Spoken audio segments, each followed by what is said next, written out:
Good evening and welcome, everybody. My name is Elaine Didier, and it's my pleasure to welcome you to the Ford Museum for tonight's program.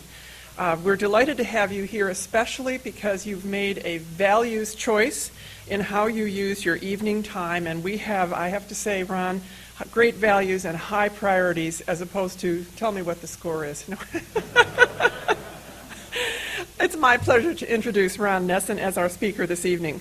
Mr. Nessen recently authored his latest book, which is Making the News, Taking the News. And if you're a really good audience, he'll tell you the origin of that title because it has a long and rich history. This book provides his vivid eyewitness descriptions of events on both sides of the podium and the cameras in the White House and throughout his wide-ranging career. For 15 years, Ron Nessen made his career as an award-winning journalist covering national events in the 1960s and the 1970s, first for UPI and then for NBC News. This included coverage of the Vietnam War and serious wounds received from a grenade attack while on patrol in 1967. As a Washington, D.C. correspondent, Ron Nessen covered President Ford's swearing in on August 9, 1974, and reported on the appointment of Gerald R to the position of White House Press Secretary. When R resigned from that position following President Ford's pardon of President Nixon just 1 month later, Ron Nessen was appointed to succeed him and served throughout the Ford presidency and through his campaign for a second term.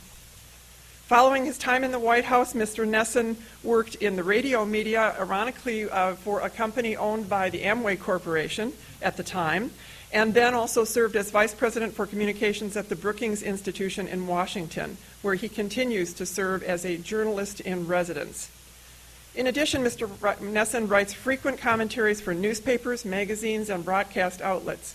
For 8 years, he served on the board of the prestigious Peabody Awards for Excellence in Broadcasting, including a year as chairman of that board. Last November, we were honored to have Mr. Nessen speak at the Ford Presidential Library in Ann Arbor. His focus that evening was on President Ford's historic visits to China, first as a congressman and then as president in 1975. And he spoke in celebration of the Ford Library's opening of national security files on U.S.-China relations. Tonight, however, we'll get a peek behind the scenes regarding that trip and many others from his coverage of Vice President Ford and then his view from inside the White House during the Ford presidency. Mr. Nessen has drawn on many notes, letters, and oral history or oral diary recordings he made during that time, and I think we're in for a real treat. Before we get started, a reminder to please turn off your cell phones if you haven't done so already.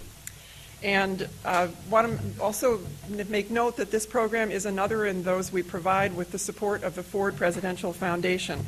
If you're not already a member of Friends of Ford, we hope you will join because that's the way the Ford Foundation supports the high-quality programming we offer. Tonight, the Executive Director, Joe Calvaruso, is here, and he will be delighted to speak with you about the Ford Foundation's programs after tonight's event. So please join me in welcoming Ron Nessen to the Ford Presidential Museum. Ron?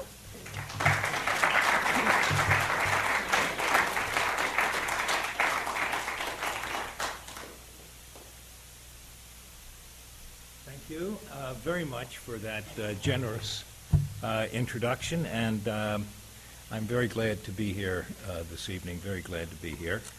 And one of the reasons I was asked was to talk about my book, which is the story of 15 years of my life, from 1962, when I became a correspondent for NBC News, until 1977, when I left the White House after serving 2.5 years as President Ford's press secretary. The title of the book, Making the News, Taking the News, is from a quotation by Winston Churchill, which I have hanging in my office at home. He was, incidentally, a journalist before he got into government also. Churchill said, it's better to be making the news than taking the news. It's better to be an actor than a critic. And what I say in my introduction is that Churchill is one of my favorite historic figures, but on this point I disagree with him. My personality was more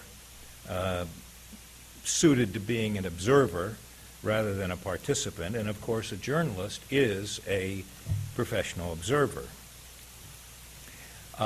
I have a very vivid memory of when I started down the path to become a journalist. When I was about 10 years old, my mother asked me what I wanted to be when I grew up.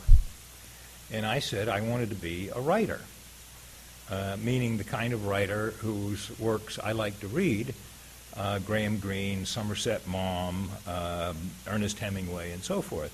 And my mother replied, "That's great, but what are you going to do to make a living?" And so I became the kind of writer where you can make a living, which is a journalist. After graduating from high school, I worked for a couple of small radio stations. I worked for a weekly newspaper. I worked for the UPI wire service. I also attended American University part-time while working, getting my degree in 8 years.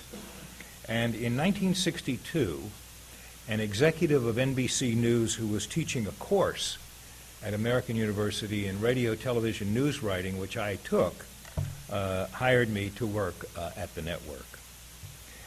I relate, that's my background, I relate in the book a very strange chain of events that led me to be making the news as President Ford's press secretary instead of taking the news as a correspondent. I was sound asleep in my house in a Washington suburb one morning in August of 1973 when I was awakened by a phone call from the NBC News desk. The editor informed me that the Wall Street Journal carried a report that morning that federal investigators were conducting a criminal investigation into allegations that President Nixon's vice president, Spiro Agnew, had taken bribes when he was governor of Maryland and maybe even when he was vice president. The NBC editor instructed me to get up, get dressed, and meet a camera crew in front of Agnew's house, which was about 3 blocks from where I live. That's why I get called. And I spent the next few months covering the Agnew story. Agnew struck back by filing a legal action against me and 8 other reporters, demanding that we reveal the names of our sources for our stories about him. And we were called the Agnew Nine. And we received subpoenas to appear at the federal courthouse in Baltimore and reveal the names of the sources of our Agnew stories or else face contempt charges. NBC hired the famous First Amendment lawyer Floyd Abrams to defend me. We were waiting in the courtroom for the judge to conduct our hearing when Agnew walked in. He strode up to the bench and he announced to the judge and to the world that he was pleading nolo contendere, I have no defense, and resigning as vice president. The judge dismissed the case against the Agnew Nine, and we all raced to the phone, of course, to file our stories. In those days, if a vice president resigned, the new vice president was appointed by the president, and Congress had to approve his choice. Nixon appointed as his new vice president Congressman Gerald R. Ford from right here in Michigan.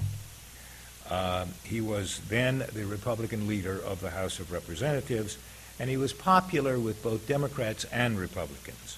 One of Ford's favorite expressions, and I think one of the reasons why he was so well liked by both sides, was you can disagree without being disagreeable. At least in those days you can. I don't know if that still works today. Ford may have been the only choice for vice president that the embattled Nixon could have gotten approved by Congress. And NBC News decided that since I had covered the old vice president, I might as well cover the new vice president. I was on a panel discussion with my fellow NBC correspondents in January of 1974, looking ahead to what might occur in the new year. And I forecast this. I said, there's a Ford in your future. I didn't know it then, but there was also a Ford in my future. By then, the Watergate scandal was beginning to unravel. Woodward and Bernstein were beginning their series of exposés in the Post. As a result, not many Republican candidates wanted Nixon to campaign for them in the congressional elections of 1974, but they did want the popular Ford to campaign for them. He traveled 140,000 miles campaigning for Republican congressional candidates. I and 4 other reporters, including the photographer David Kennerly, who later became the White House photographer, and some of his pictures are here in the museum. The 5 of us, called the Ford Five, traveled with Ford during all that campaigning on a terrible airplane that the disdainful Nixon staff had assigned to Ford. It was an old 2-engine propeller-driven Air Force Convair with a top speed of 330 miles an hour. And it had such a limited range that you couldn't make it from coast to coast without stopping to refuel. And traveling together in such tight quarters and staying at the same Holiday Inn Airport North every night, I and other reporters and Jerry Ford got to know each other and got to like each other. Finally, in August 1974, as more and more of the Watergate scandal was being revealed by Woodward and Bernstein and other reporters, Richard Nixon was forced to resign, and Gerald Ford became President of the United States. White House Chief of Staff Al Haig had met Ford to advise him to prepare to succeed to the Oval Office. Finally, Nixon phoned Ford in his suburban house in Alexandria, Virginia, across the Potomac River from Washington, and Nixon officially informed him that he was about to become President of the United States. Nixon told Ford to have Betty pick up an extension so she could hear the historic conversation that was about to change her life, too. But the line that Nixon had called in on at their house in Alexandria had no extension. So Ford had to ask Nixon to hang up and call back on another line, which he did.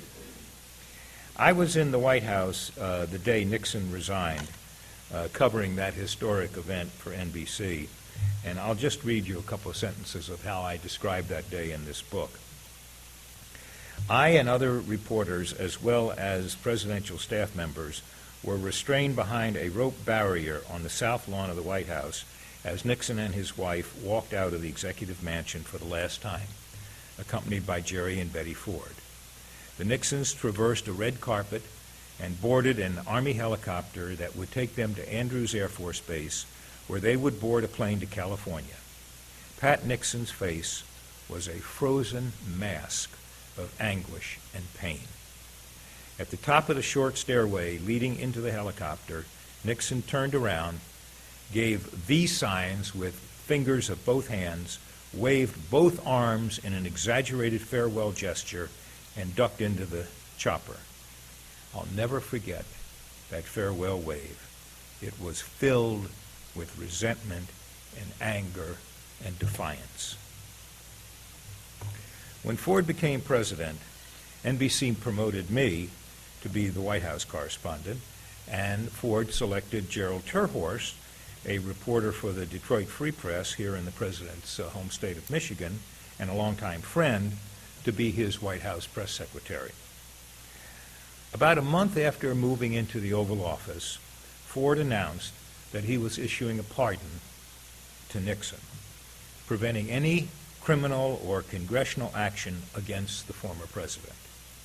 Ford said that he made that decision because he was spending 25% of his time, and his staff was spending 25% of its time dealing with leftover Nixon matters, and that they needed to spend 100% of their time on current matters.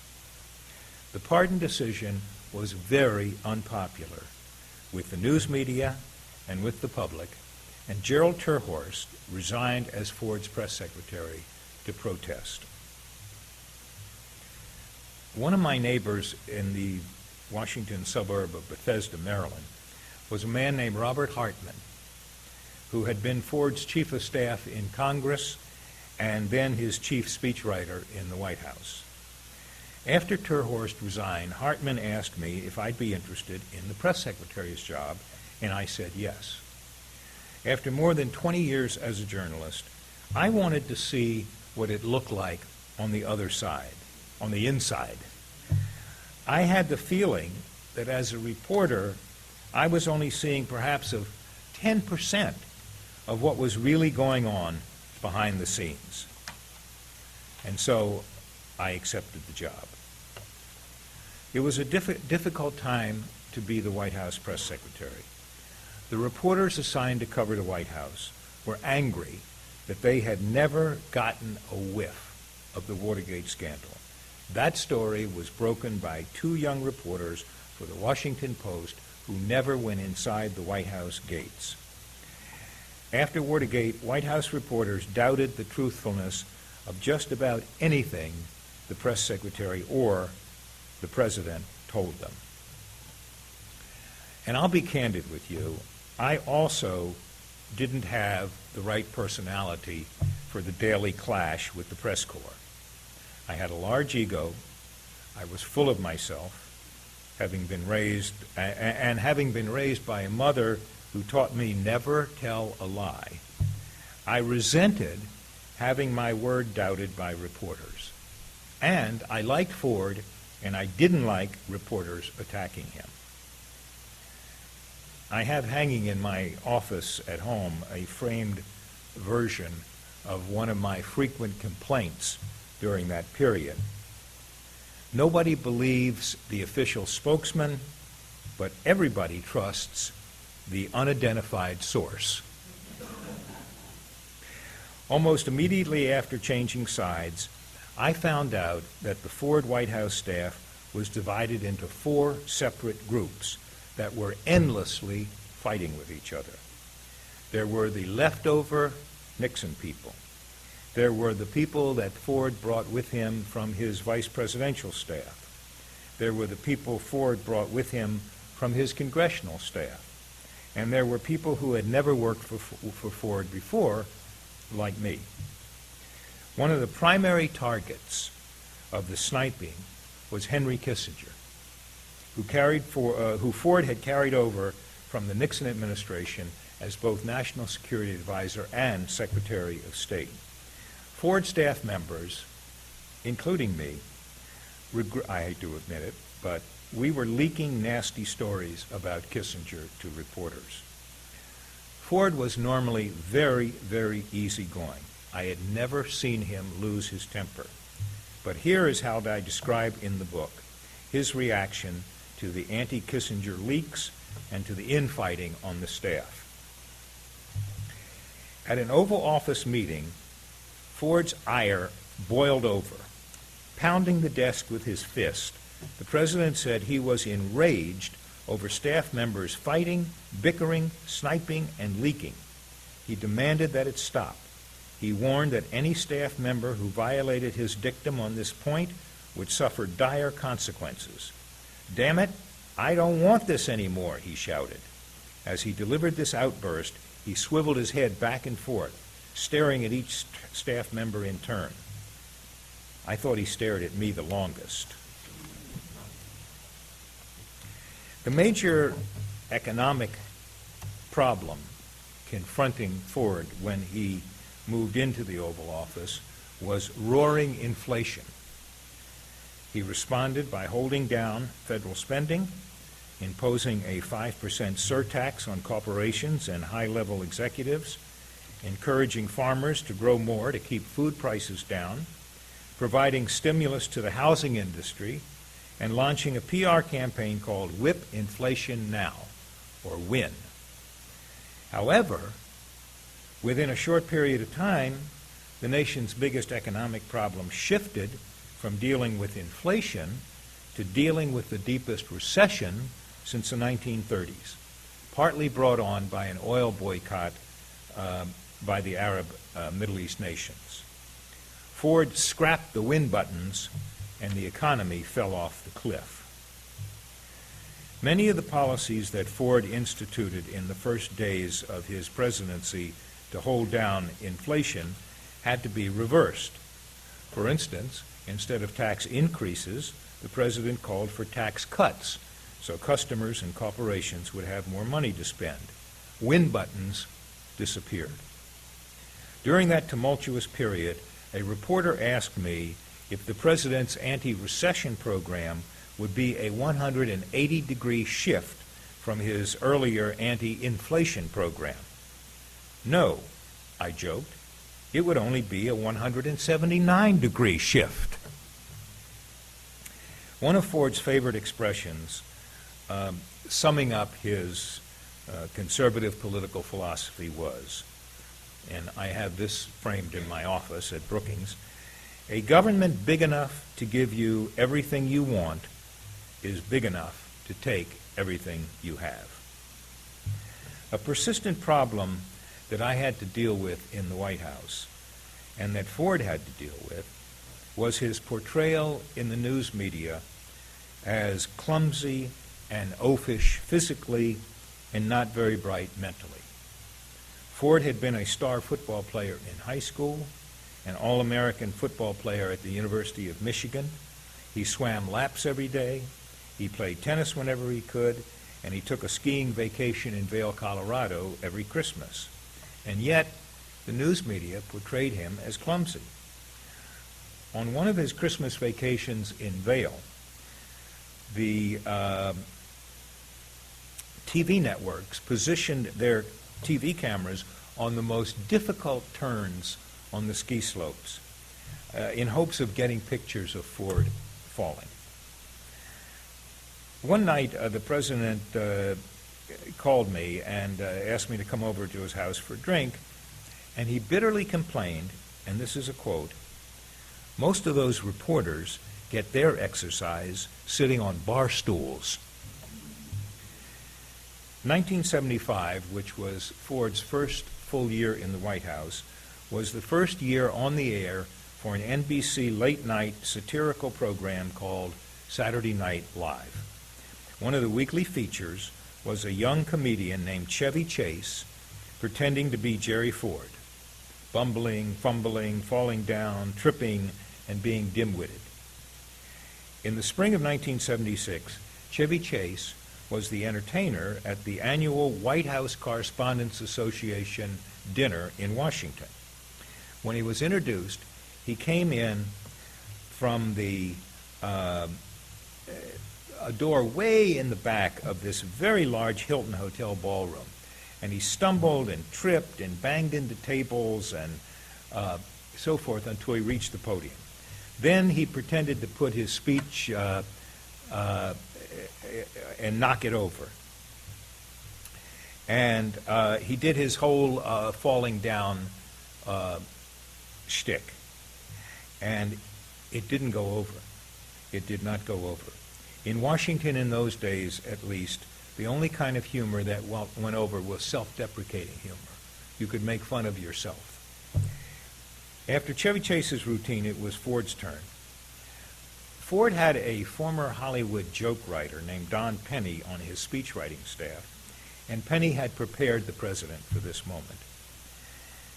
So when Ford stood up to give his talk, he pretended to pull the placemat off of the table. And then he went up to the podium, and he put his speech up there, and all the pages fell on the floor. Well, it was self-deprecating humor of the highest order, and the audience loved it. The Saturday Night Live producer, Lauren Michael, wanted Ford to appear on the show as guest host. The president declined, but suggested that I do it instead. I had worked for NBC for 12 years. I knew many of the studio crew and the producers, and of course, I had a healthy ego, so I agreed. Writing about that show years later, some of the Saturday Night Live cast members revealed that because they were liberals, and they really didn't like Ford's conservative policies, they went out of their way to demean him that night. After spending so much time covering the Vietnam War as a NBC News correspondent and almost getting killed there, it fell to me, as President Ford's press secretary, to stand up in the White House on April 29th, 1975, and announce that as the North Vietnamese swept toward capturing Saigon and the rest of South Vietnam, the President had ordered the evacuation of all remaining American personnel. Because the Vietnam War had such a profound effect on who I was as a correspondent and as a man, my voice was very high and quivery as I read these words on behalf of the President. This action closes a chapter in the American experience. I ask all Americans to close ranks, to avoid recrimination about the past, to look ahead to the many goals we share, and to work together on the great tasks that remain to be accomplished. You mentioned in the introduction the Ford trip to China in 1975. And I think there are two memorable things about that trip. One was they put the White House staff up at a hotel in downtown, as it was called in those days, Peking. And about 3 o'clock in the morning, there was this gunfire outside. And in a few minutes, there was gunfire closer to the hotel. And all the staff people were awakened and heard it. And the next morning, Secret Service asked the Chinese, what was the gunfire? And the Chinese said, gunfire? Gunfire? What gunfire? And to this day, I don't know, and I've talked to other White House staff people, to this day, they don't know what the gunfire was. The other memorable moment was that Ford met with Mao Zedong. The Chinese would not tell in advance what the president's schedule was. So at the very last minute, they said, okay, in 2 hours, he's meeting with Mao Zedong, and he can only bring 5 people with him, 5 staff people, and I was one of them. And we were sitting in 5 chairs here, and the president and Mao Zedong were sitting in easy chairs about, I'd say, 20 feet away, and they had 2 translators sitting behind them. And here's what it sounded to me like Mao Zedong was saying. Blah, blah, blah, blah, blah, blah, blah, blah, blah. He was an old man and he'd been very sick. And then the translator would translate this into these beautiful English sentences. Anyhow, as the 1976 election approached, an almost unheard of event occurred. A fellow Republican, former movie star and former California Governor Ronald Reagan, decided to challenge a sitting president of his own party for the Republican presidential nomination. Their first head-to-head contest was in New Hampshire in the primary in February there, and I almost lost the state for Ford. Let me tell you how I described that in my book. Just a second. I misplaced the marker I put on that page.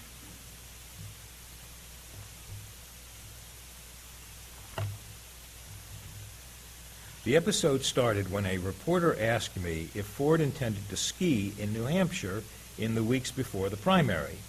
I had recently heard Ford comment privately that when he attended Yale Law School, he had tried skiing in New Hampshire but didn't like much the conditions there.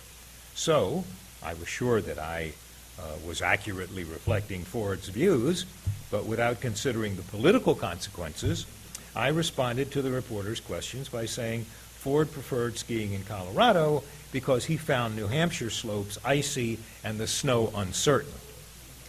Well, my comments were a huge story in New Hampshire, where ski resorts are a major industry. I was denounced in editorials and columns and cartoons in the state's newspapers. One ski resort at Mount Sunapee even named an icy section of one ski run for me. I was afraid that if Ford lost the New Hampshire primary, I would be blamed. to offset any effect on the voters of my ill-conceived remark, I wore a large badge reading, "Ski New Hampshire now," when the president made his first campaign trip to the state. At a news conference in Manchester, Ford told the reporters, "I am surprised that some of you haven't asked me about my good press secretary, Ron Nessen's comment." So a reporter asked, "Is he going to ski?" Ford responded, jokingly I hoped, that he was thinking about taking the press secretary up to the top of the mountain and throwing him over. Anyhow, fortunately, Ford beat Reagan in the New Hampshire primary by a narrow 1,587 votes, less than 1%, and I breathed a sigh of relief. The next months were grueling as Ford and Reagan competed in the primaries in state after state after state. And Ford won some, Reagan won some, and by the time they reached Kansas City, which is where that year's Republican convention was held, neither man had enough votes to win the nomination. So both campaigns were engaged in intense, behind-the-scenes efforts to win over uncommitted delegations. Finally, when the Mississippi delegation announced that it would support Ford, the president had enough votes to win the nomination. And Ford and Reagan had agreed in advance that whoever won would visit the loser to demonstrate party unity. And by the time the nomination was decided, it was after 1 a.m. The president and a few staff members got into a motorcade, drove to the hotel where Reagan was staying, and took the elevator to the floor where the losing candidate was waiting. As we walked down the corridor, the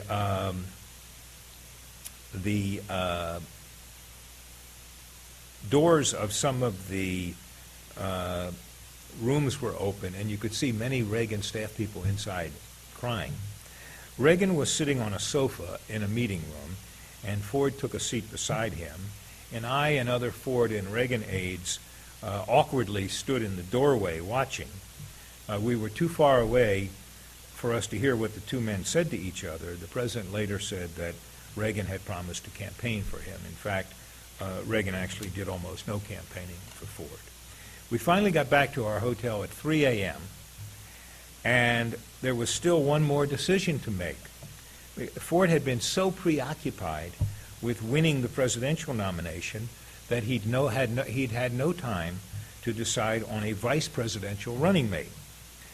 He had to make that choice and announce it to the convention in a few hours. When he first became president, Ford had chosen Nelson Rockefeller to be his vice president. Picking the moderate former governor of New York was an effort to balance Ford's more conservative reputation. But now, Ford needed to try to win back Reagan's conservative supporters. The president and a group of advisors considered a long list of possibilities. Senator Bob Dole of Kansas, White House Chief of Staff Don Rumsfeld, former Congressman and former Defense Secretary Melvin Laird, Anne Armstrong, the American ambassador to London, who would have been the first woman vice presidential candidate, and Senator Edward Brooke of Massachusetts, who would have been the first African-American vice presidential candidate. And Ford and his advisors met until 5 a.m., unable to make a decision. They agreed to sleep on it and meet again at 9 a.m. When they reassembled at 9 a.m., it was obvious that Ford had made his choice, and the choice was Bob Dole. What I'd like to do is to continue on with the campaign and the end of the administration, but I did want to say something about Betty Ford. And she was a wonderful woman, and she was very independent. She had her own ideas. She was outspoken, as you know, and I'm going to read you a little bit just from my book because I'm a great admirer of Betty Ford's. One evening, not long after I became press secretary, I received a phone call asking me to meet the White House doctor, William Lukash, in his office at 8 o'clock the next morning. At the meeting, Lukash, a Navy Rear Admiral, informed me that Betty Ford was going to enter Bethesda Naval Hospital just outside Washington that evening. She would undergo surgery to determine whether a lump discovered in her breast during a routine checkup was malignant. If it was found to be cancerous, Lukash told me she would immediately undergo a mastectomy. Mrs. Ford indicated she wanted me to delay announcing the surgery until she was already in the hospital, so she would not be besieged by cameras and reporters shouting questions at her as she entered. Just to jump ahead a little bit, the night before the surgery, Ford visited Betty in the hospital. Finally, I saw him kiss her goodbye. Riding down on the elevator, the president indicated he would stop and talk to the throng of reporters and TV correspondents waiting outside. But he didn't take time to compose himself after his emotional visit with his wife. Answering the press questions, he was close to tears. Betty's operation began at 8 the next morning. Within 15 minutes, the lump in Mrs. Ford's breast had been removed, biopsied, and found to be cancerous. A full mastectomy was performed. Lukash delivered the news to Ford by telephone while the president was meeting in the Oval Office with Hartman about an upcoming speech. After the doctor's call, Ford excused himself from the meeting, stepped into the adjoining bathroom, and tried to get his emotions under control. Jerry and Betty Ford had been a close and loving couple for a quarter of a century. The possibility of losing his life partner hit Ford hard. When the president returned to his desk, Hartman could see how upset he was. "Go ahead and cry," Hartman urged the president. "Do cry." And the two old friends sat in the Oval Office and wept. The First Lady's highly publicized experience persuaded thousands of women all over the country that they should have examinations for breast cancer. Many discovered they had the disease. One of those was Happy Rockefeller, the wife of Vice President Nelson Rockefeller. Another woman who decided to have a breast examination as a result of the news stories about Betty Ford's experience was my mother, and she also found out that she had cancer. Mrs. Ford was always good for a colorful quote. In an interview on the CBS program 60 Minutes, correspondent Morley Safer asked her what she would do if her teenage daughter came to her and said, "Mother, I'm having an affair." Betty responded, "Well, I wouldn't be surprised. I think she's a perfectly normal human being like all young girls." Safer then asked the First Lady what she thought of the Supreme Court ruling legalizing abortion. Mrs. Ford called it a great, great decision, the best thing in the world. The First Lady's answers set off a firestorm of protest from conservative voters, conservative editorial writers, and conservative columnists. The White House was flooded with letters, telegrams, and phone calls from the public about the Safer interview, most of them critical of Mrs. Ford's comments.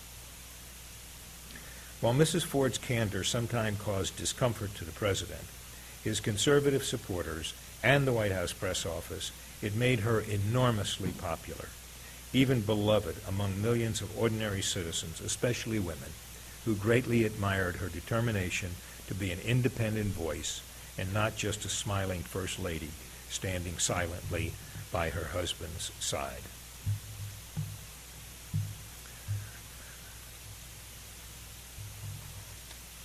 Let me just go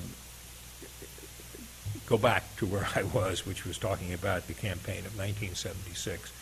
Ford officially launched the 1976 campaign with a speech at his alma mater at the University of Michigan. Remember, this was the 1970s.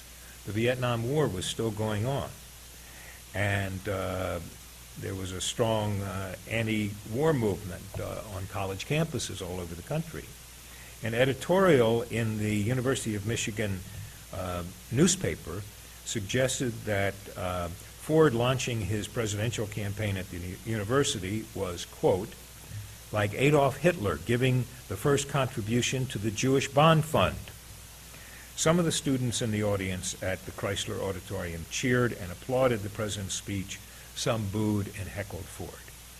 Meanwhile, the Democrats had chosen as their presidential candidate Georgia Governor Jimmy Carter. Ford and Carter agreed to participate in a series of 3 debates. The president and his staff calculated that the debates would give Ford an opportunity to demonstrate that his long career in government had given him deep knowledge of the issues confronting the country and the world, while the debates would demonstrate that Carter's limited public service as governor of Georgia did not qualify him to take on problems he would face in the Oval Office. The debates were supposed to be the high point of the Ford campaign. Instead, they turned out to be the low point, especially the second debate held in San Francisco. About halfway through that debate, in response to a question about control of Eastern Europe by the Soviet Union, Ford inexplicably responded, quote, "There is no Soviet domination of Eastern Europe, and there never will be in a Ford administration." What the president meant to say, and that's an expression that is very common with press secretaries, what the president meant to say, what President Ford meant to say was that as long as he was president of the United States, we would never accept Soviet domination of Eastern Europe. The president's misstatement caused a huge furor which plagued him for the rest of the campaign. It contributed to the image perpetuated by Chevy Chase and by some in the news media that Ford was a not very bright bumbler. Let me read you a quote from my book about Ford's initial reaction to that controversy. The next day, that's the next day after the debate, as the uproar gathered steam, Ford flew to Los Angeles for more campaigning. In a private meeting, Dick Cheney, who was then the White House Chief of Staff, and I urged the president to acknowledge his misstatement about Soviet domination of Eastern Europe. He replied in a steely tone, quote, "I am not inclined to do that." The president wrote later about the episode, "I can be very stubborn when I think I'm right, and I just didn't want to apologize for something that was a minor mistake." Finally, Election Day came. The vote counts for Ford and Carter were very close. At almost 3 o'clock the next morning, the UPI Newswire ran a flash. It read, "Carter wins presidency." I ripped the bulletin off the Newswire and carried it up to the presidential residence on the second floor in the White House. And let me read you what happened next.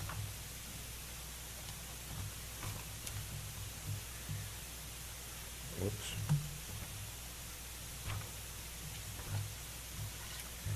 When I got up to the residence on the second floor, I found the president bidding his guests good night. He had invited some people to come and watch the election returns with him. He squeezed my arm and said, "I'm going to bed. If I'm going to be worth a damn tomorrow, I'd better go to bed." He was exhausted. He had almost no voice left. I didn't have the heart to show him the story, declaring him the loser. Carter's margin of victory was very narrow, about 1.5 percentage points, and Ford had many second thoughts about his campaign. If he had only spent another day or two in this state or that state, he agonized, he might have won.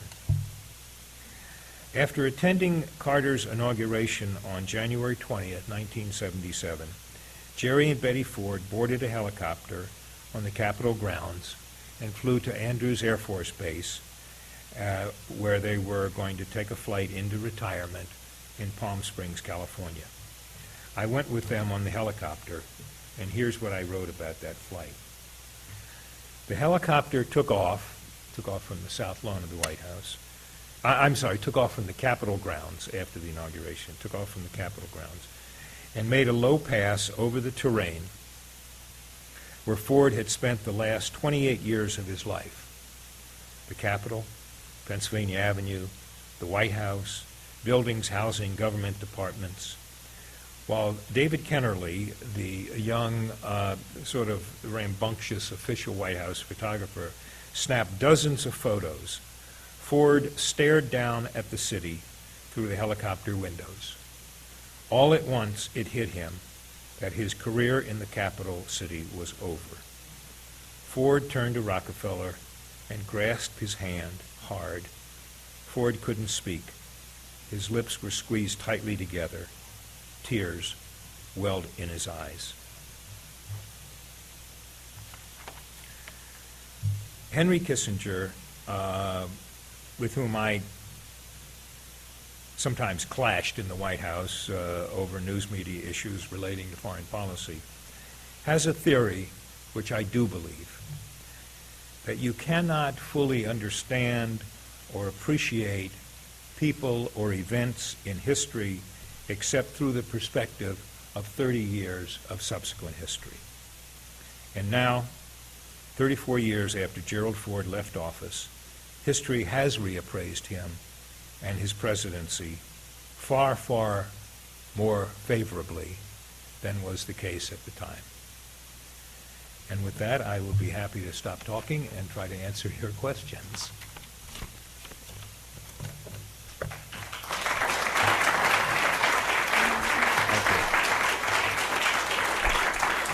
Yes, sir.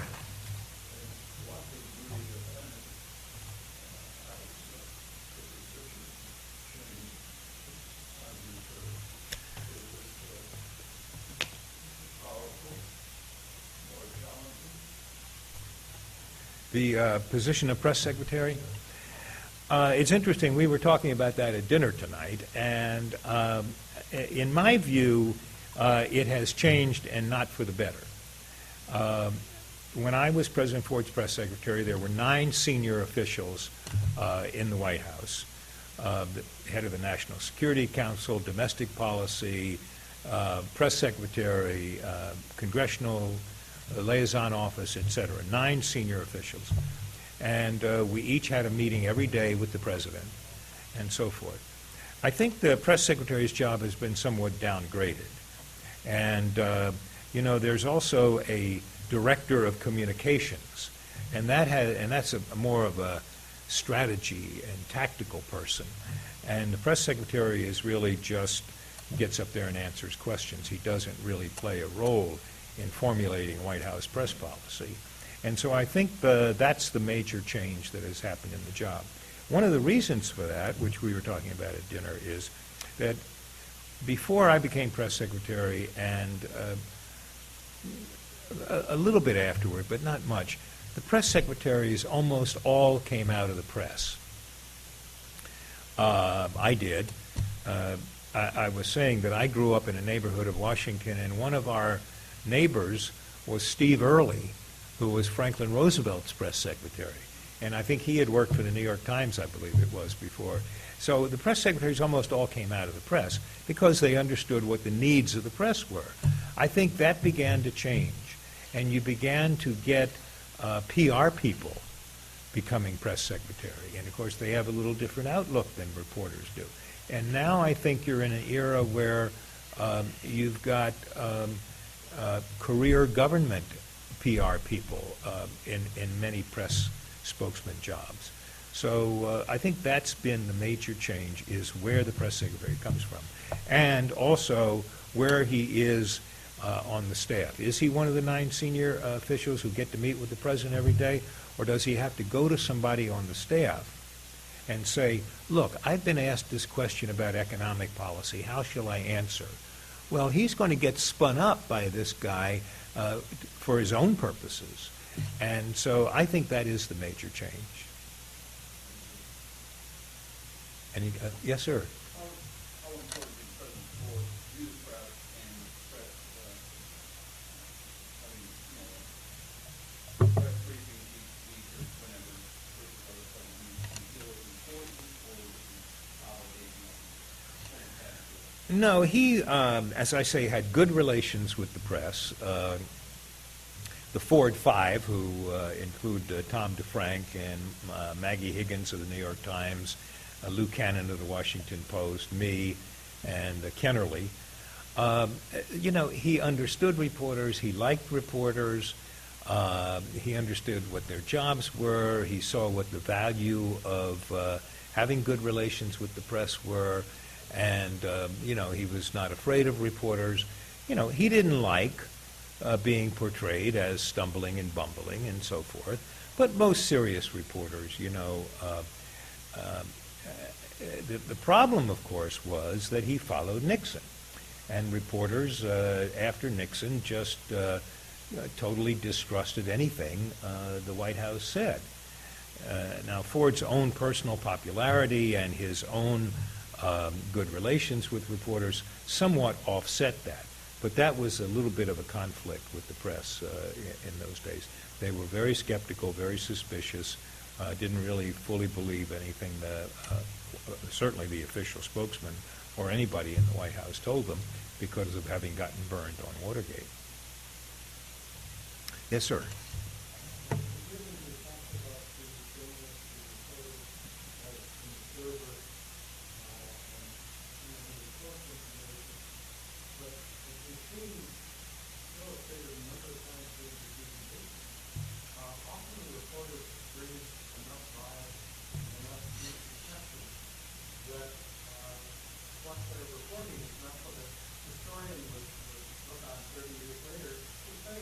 Yeah. How do you deal with that, the discrepancy of reporter bias, I guess we want to say? Yeah. No, that's a very good question. And, it has lots of, I think it has lots of reasons. I mean, I do think that most reporters, or majority of reporters, I don't know what the percentage is, but probably in their own personal philosophy of politics, they're liberal, okay? But I think what's changed is that when I was a reporter, a very young reporter at NBC, I did a story one time, and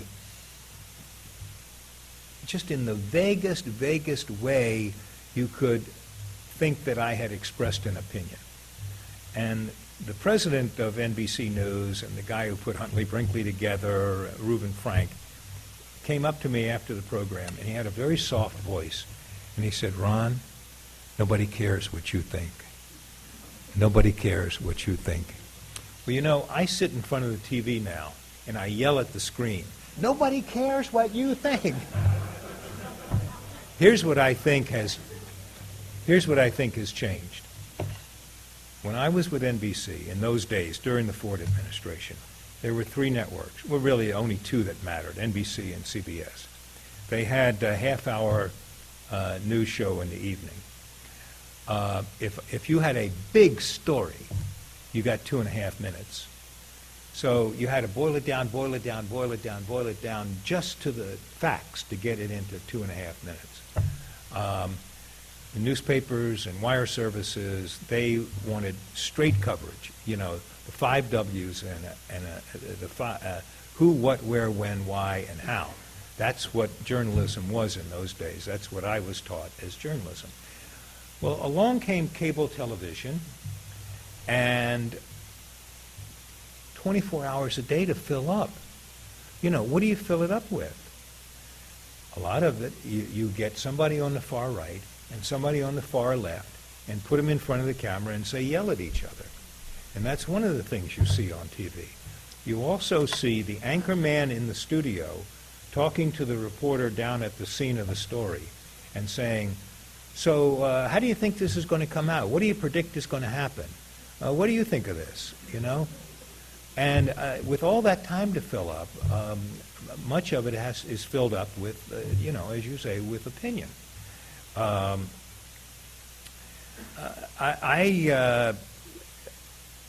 guess the one other factor, let me just say this, one other factor is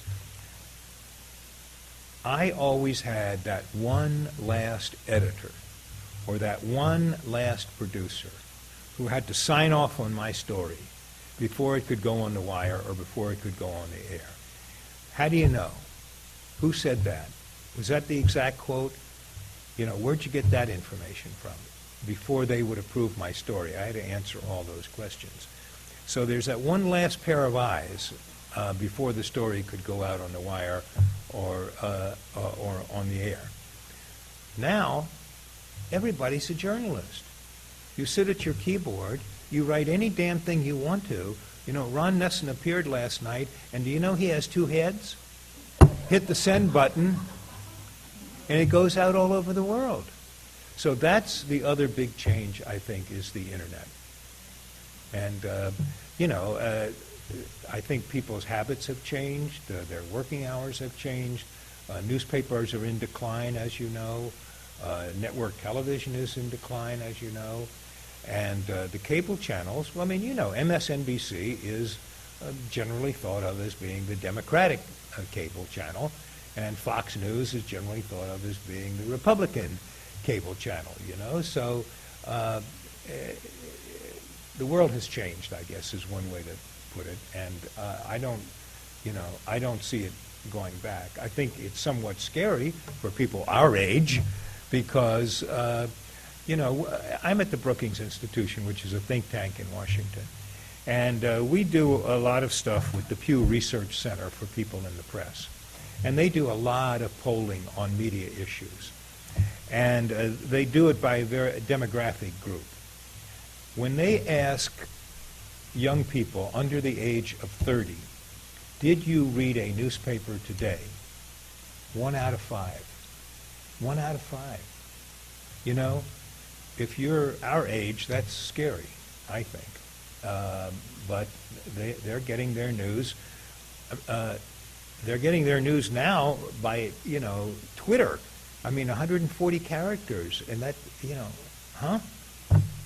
But that's the world we live in. And, you know, the New York Times is still published, even though it's in decline. And the Post, you know, gets smaller and smaller every day, and the Wall Street Journal and other good papers. But, you know, people's habits are changing, and young people are just not reading newspapers. Yes, sir. What did you see as the response of the president to the assassination attempt? How did he change? Yeah, that's a really good question. Well, just to refresh your memory, there were 2 attempts to assassinate Ford within 8 weeks, I think, 6 weeks or 8 weeks, both in California. One in Sacramento on the grounds of the state capitol, and one in San Francisco when he was coming out of the back door of his hotel to get in the car. And one was Sarah Jane Moore, and one was Squeaky Fromme. And the woman who raised the gun on the state capitol grounds in Sacramento, she didn't fire a shot, but the woman who fired at him as he was coming out of the hotel did fire a shot, and it hit the facade of the hotel and ricocheted off. I guess my most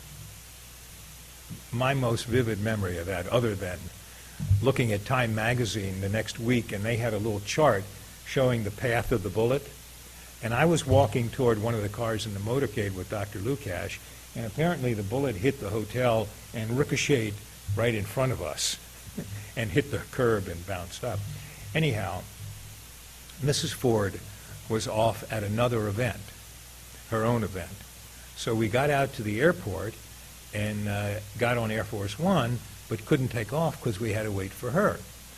So I was up in the president's compartment, and Don Rumsfeld was there. He was chief of staff then. And Mrs. Ford finally arrived, and she sat down at one end of the table, and Ford is at the other end of the table. And she said, "So how did it go, dear?"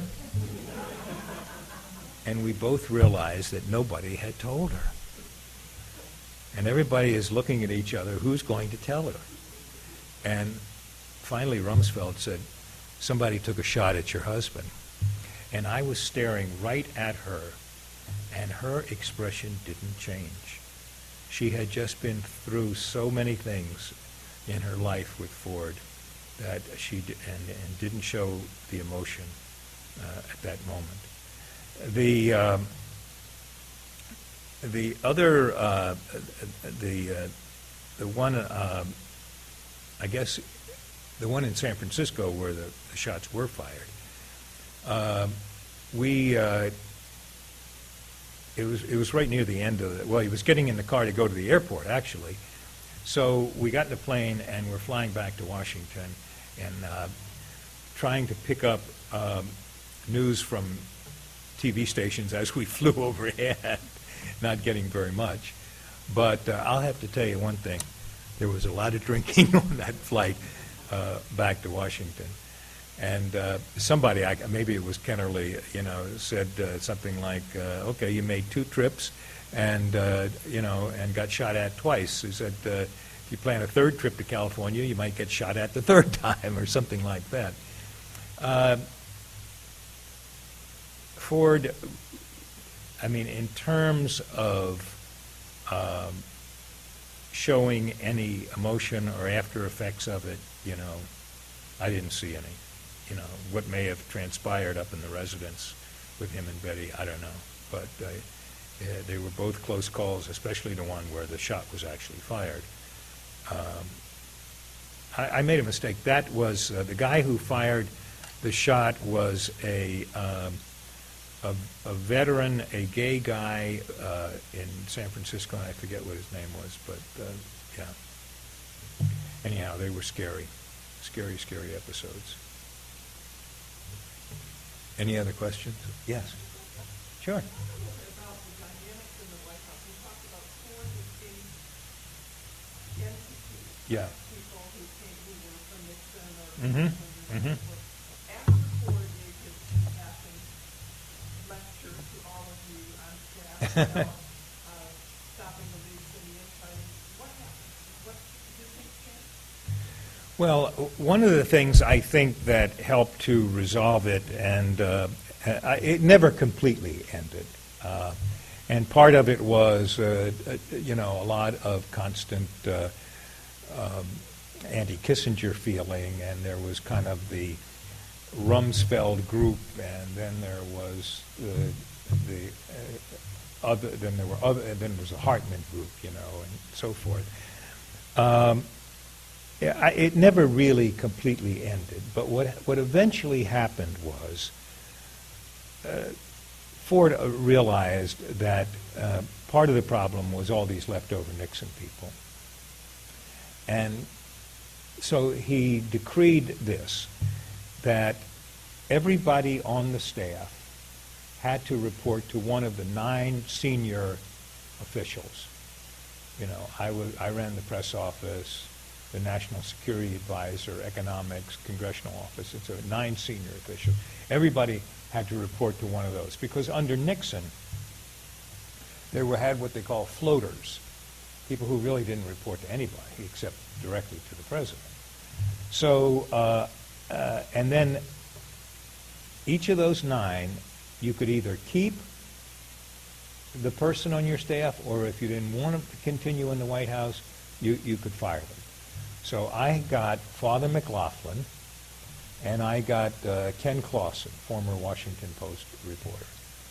And Father McLaughlin, his response was, well, I don't work for you. I work directly for the president. So I went and told Rumsfeld what had happened, and he said, you tell him that if you don't have his resignation by 4 o'clock this afternoon, you're going to put out a statement announcing he's been fired. So I had his letter of resignation by 4 o'clock. Ken Clausen was really, when I told him that he had to leave, his reaction was, oh my God, how am I going to pay my mortgage? But a lot of people stayed over, but a lot of people left after that decision was made. And gradually Ford replaced people. And of course he brought his own people in. I mean, Bill Seidman as economic advisor, a lot of people from this area, who've been with him for a long time. Hartman, obviously. But even after, that kind of quieted down, then there was the other Hartman group versus Rumsfeld group. And I mean, the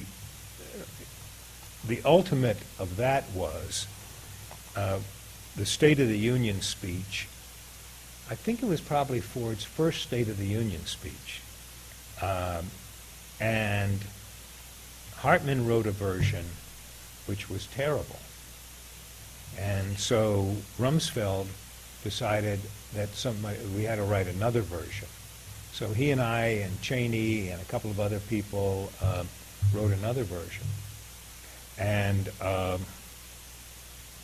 they both got presented to Ford. And this was, everything went so slowly in the White House because of all this fighting.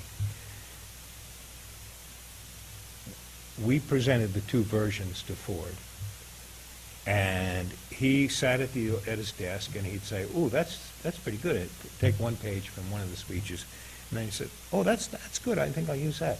So he'd take one page from one speech and one page from the other speech, and finally he realized this was taking hours, and he said, he put them all together, and he said, take these back. I don't want two speeches. I want one speech." Well, we finished the one speech at 3 o'clock in the morning. He was supposed to deliver the State of the Union, I think 10 or 11 that morning. We took it up to the residence where he was still awake. And that was pretty much the speech that he delivered. But, eventually, as a lot of the Nixon people departed and as Ford brought his own people in, and particularly, he kept Al Haig as chief of staff. And you needed some continuity in the White House. And but he was also under a lot of pressure to get rid of Haig because Haig had been Nixon's chief of staff. So after a while, he sent Haig to NATO as U.S. ambassador to NATO. And Don Rumsfeld, although he didn't have the title chief of staff at first, he was in effect the chief of staff. And things began to settle down a bit. But, the entire time of the Ford administration, Hartman would never attend the morning staff meeting because it was presided over by Rumsfeld. And he didn't want to acknowledge that Rumsfeld, was in charge of the staff. So although it got better, it never completely cleared up to the end of the administration. Yes, sir.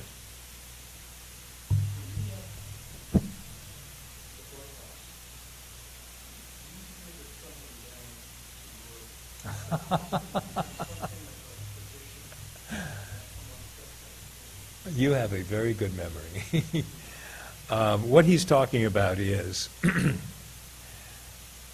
I was getting a lot of flack from the press. They were angry because, they never got a whiff of Watergate. They were angry because they disagreed with the pardon, et cetera, et cetera. And as I say, my personality in those days probably wasn't well suited to the job. Some friends at the Justice Department sent me a gift one day, and it was a bulletproof vest. And it looked like brocade, but it had a lining in it that was bulletproof. And the idea was that I would wear this to my briefings to protect myself from being shot at by the press, Well, I left it in my office with a note on it for Jody Powell. And when he left office, he left it in the office with a note for the successor. And it's been passed down to every press secretary since then. The brocade bulletproof vest. I have a picture of me, standing in front of the mirror, putting on my bulletproof vest. Any other questions? Well, yes.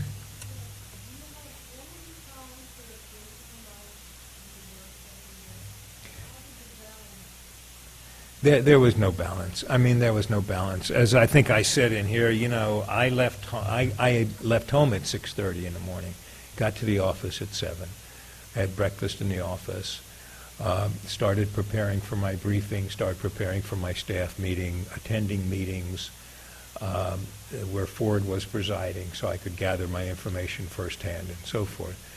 And then the afternoons and evenings were taken up with responding to reporters' questions. And I would get home roughly 10 o'clock usually. And I had a young son, just not a baby, but a young son. And I would wake him up to play with him at 10 o'clock because that was the only time I'd get to see him. And I worked every Saturday and a lot of Sundays and, of course, a lot of travel. So it's very hard on families, you know.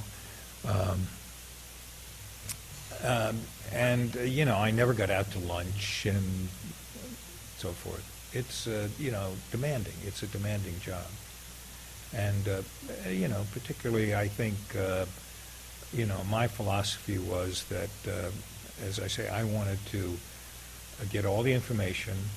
I wanted to find out what Ford thought about these issues, because I wanted to answer the questions as he would answer them if he were there, as I said. And so it just took a lot of digging around.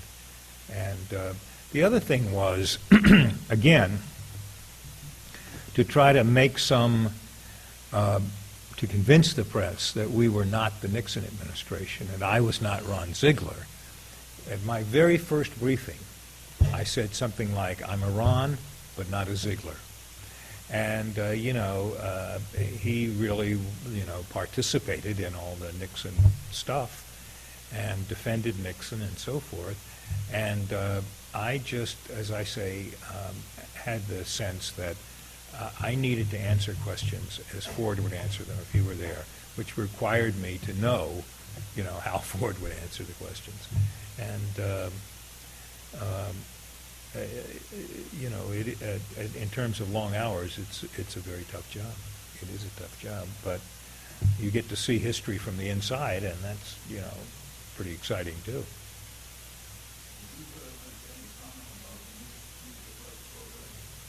The Meet the Press program?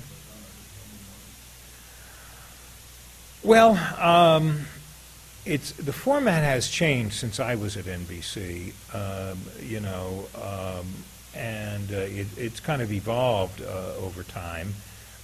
Basically, it used to be a panel of journalists and one newsmaker who would be questioned for the entire program. And now it's, you know, it's several different interviews and, you know, other features on the program. I mean, I watch it. You know, I'm addicted to television news anyhow. I watch it, but it has changed quite a bit from those days. Yes, sir.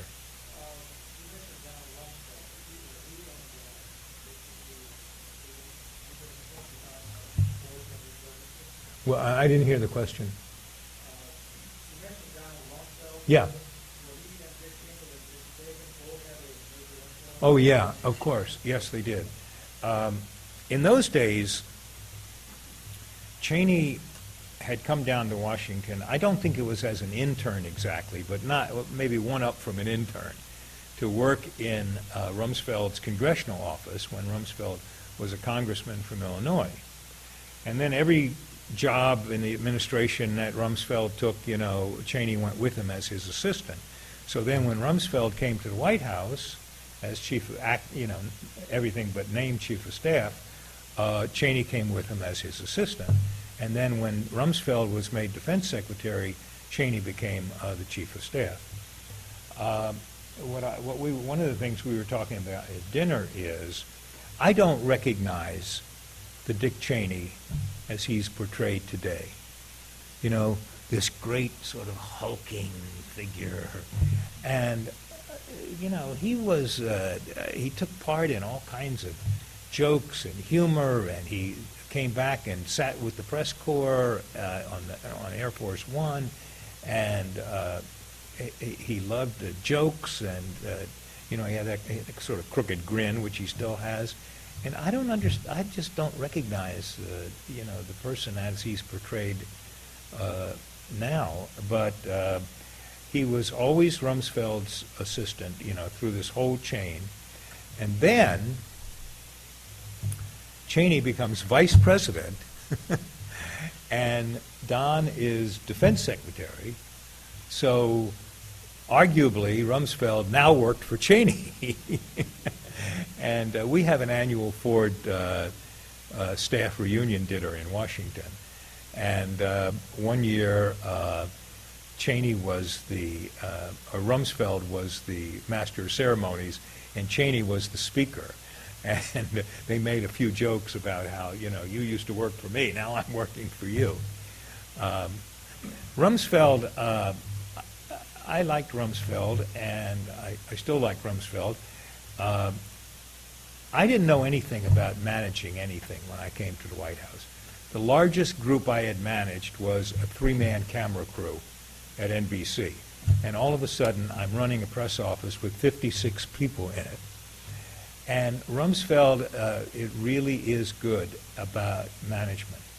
I don't know if you've ever seen Rumsfeld's rules for management. And I have a copy still at home. I can't remember all of them, but the one that I like best is for every problem there's a solution that's quick, easy, and wrong. and I forget what the others are, but Rumsfeld is a very good manager. And but as I say, there were these factions in the White House, and eventually they ended up as the Rumsfeld faction versus the Hartman faction. And that was something that lasted throughout the whole Ford administration. Did I answer your question? Okay.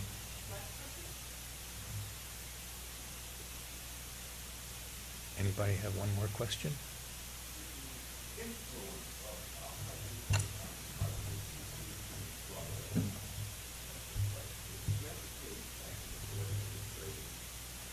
Give me an example of what you mean. The which? Oh, I see what you mean. I don't know the answer to that question exactly. My recollection is, I don't recall any big scandals of that nature. But you have to remember the culture of Washington. I mean, I think every single industry in the country has an association there. And what is the job of the association? The job of the association is to lobby, the administration and Congress for things that help that industry. And this is probably the largest industry in Washington. I mean, I don't know what percentage of the population is connected with lobbying organizations or trade associations, but a lot of them are. And, they try to influence congressional action, they try to influence executive branch action, and so forth. And I think this is true. I don't think it ever ends. One of the interesting things to me about this current story that you're talking about is that you have to read about 25 paragraphs into the story before there's a mention of the fact that the head of that organization gave big bucks to the Obama campaign, So there are all kinds of ways in which organizations lobby in Washington. But as I say, you walk up and down K Street, 17th Street, 18th Street, that whole downtown area, and you just see one trade association after the other representing various industries, lobbying Congress and trying to influence the administration, putting out reports and so forth. It's a big industry in Washington. Well, thank you very much.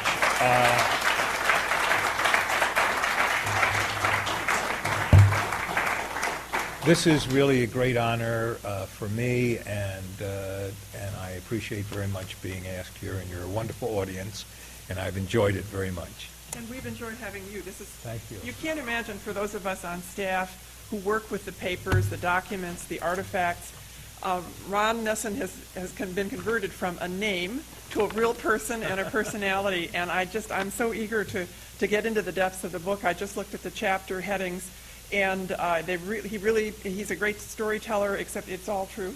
And it's just really fascinating for us to meet people from the administration and find out what it was like behind the scenes and inside. So we thank you. You were a hit at the library. We have another present for you here. Oh, my goodness. In addition to the Gerald Ford pen set you got Wow. last fall at the library. So we thank you so much. Thank you.